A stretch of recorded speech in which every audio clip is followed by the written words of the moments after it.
I am Dr. Said Ammar Nakshawani, and this message is brought to you by the Muhsin and Fawziya Ja'far Foundation. Is Islam too legal and too structured? Structured religion today really receives much negative press. There are many out there who hate the thought of structured religion. In some cases, they've seen so much hypocrisy from the religious that they don't want anything to do with religion, generally, Islam in particular. And even within Muslim circles, there are many who believe that there are too many legal discussions within Islamic thought. And that there are many who believe that Islam focuses too much on law and the importance of law. Because sometimes we hear terms like Sharia, maybe that divinely revealed law, or fiqh, maybe the human understanding of what is God's law.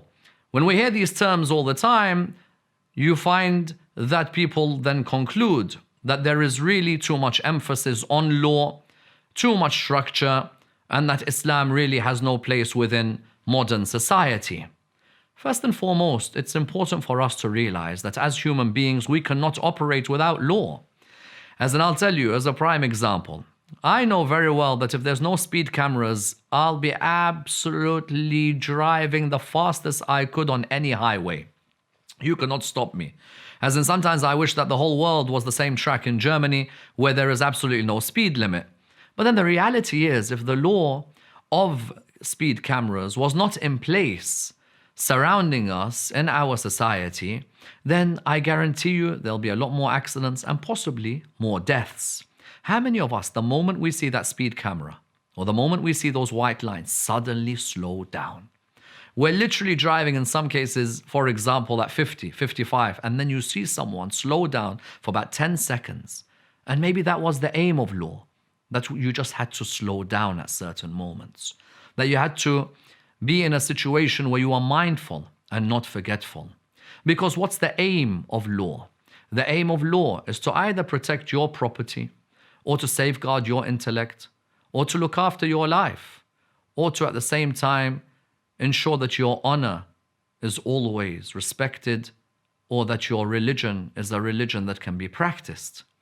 One may look at discussions of maqasid al-sharia and find that that particular combination of 5 aims is the very aim of Islamic law: protection of one's property, one's honor, one's intellect, one's life, and one's religion.